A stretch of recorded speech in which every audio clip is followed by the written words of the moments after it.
Suara ulekan sambal itu berhenti tiba-tiba. Di dapur yang sempit dan panas itu, Sari menatap punggung suaminya, Raka, yang baru saja menutup hidung dengan sapu tangan mahalnya. Raka berdiri di ambang pintu, seolah enggan kakinya menyentuh lantai dapur yang menjadi sumber penghidupan mereka selama 3 tahun terakhir. Raka berkata dengan nada dingin yang menusuk, "Sar, bisa tidak kamu berhenti bikin rumah ini bau bawang? Aku malu. Tadi teman kantorku mau mampir, tapi aku batalkan. Aku takut mereka muntah mencium bau baju kamu yang apek itu." Sari menyeka keringat di dahinya dengan punggung tangan. Dia menjawab pelan, "Mas, bau bawang ini yang bayar cicilan mobil kamu. Bau ini yang bikin kamu bisa tampil necis di kantor." Raka mendengus kesal. Dia melempar tas kerjanya ke sofa ruang tengah. "Itu karena gajiku habis buat bayar gaya hidup kita, Sar. Dengar ya, aku ini manajer. Istriku harusnya wangi parfum impor, bukan wangi terasi. Lihat Monica, rekan kerjaku. Dia elegan, pintar bicara soal saham, wangi, bersih, tidak seperti kamu yang tahunya cuma harga cabai naik atau turun." Hari itu pertengkaran mereka mencapai puncaknya. Raka yang sudah gelap mata karena gengsi dan rayuan wanita lain menjatuhkan talak. Dia merasa derajatnya turun drastis jika terus bersama penjual seblak pinggir jalan. Raka berkata sambil mengemasi barang-barangnya ke dalam koper, "Aku pergi, aku mau mengejar kebahagiaan yang pantas buatku.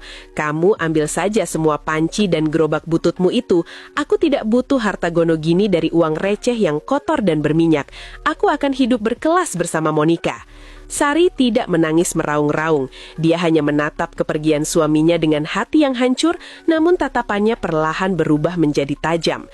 Dalam hati, dia bersumpah, air matanya hari ini akan menjadi bahan bakar kesuksesannya di masa depan. Waktu berlalu, 6 bulan pertama terasa seperti neraka bagi Sari, tapi surga bagi Raka. Raka menikmati hidup barunya bersama Monica. Mereka makan di restoran mewah setiap malam, liburan ke tempat-tempat eksotis, dan memamerkan kemesraan di media sosial. Monica selalu meminta barang-barang bermerek, dan Raka, demi gengsi, menuruti semuanya meski harus gesek kartu kredit sana-sini. Raka berpikir, toh nanti gajinya naik, atau Monica yang terlihat kaya raya itu akan membantunya. Namun di balik layar media sosial yang gemerlap, bom waktu sedang berdetak. Sementara itu Sari bekerja seperti orang gila. Rasa sakit hati membuatnya tidak kenal lelah. Dia mulai merombak resep seblaknya. Dia membuat kemasan yang lebih higienis. Dia belajar pemasaran digital dari internet. Suatu malam, seorang pembuat konten makanan terkenal tidak sengaja mampir ke kedainya dan membuat video ulasan. Video itu meledak, viral.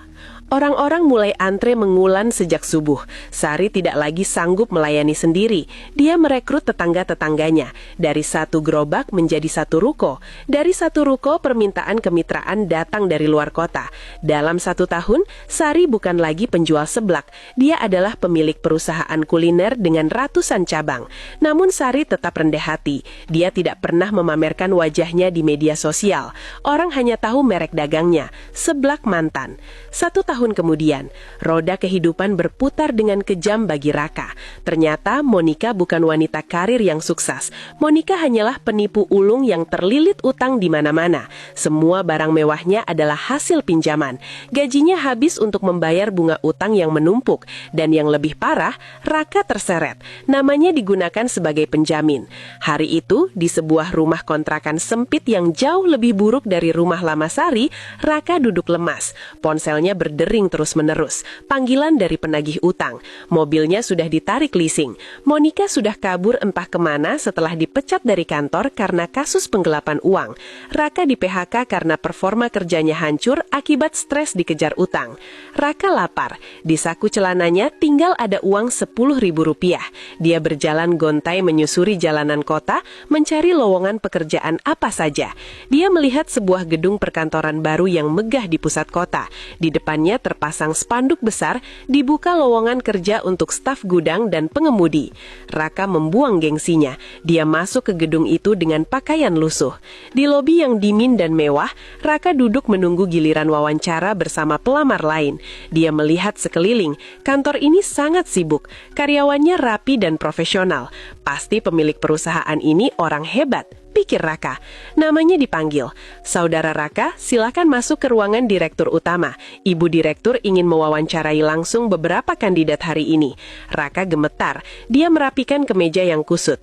Dia membuka pintu ruangan besar itu dengan hati berdebar. Ruangan itu wangi, dingin, dan berkelas. Di balik meja kerja besar yang membelakangi jendela kaca raksasa, duduk seorang wanita dengan pakaian blazer elegan yang sedang sibuk memeriksa dokumen. "Selamat siang, Bu. Saya Raka. Saya melamar untuk posisi..." Suara Raka tercekak. Wanita itu memutar kursi kerjanya perlahan. Wajahnya tenang, kulitnya bersih terawat, auranya mengintimidasi namun anggun. Raka mundur selangkah. Matanya terbelalak seolah melihat hantu.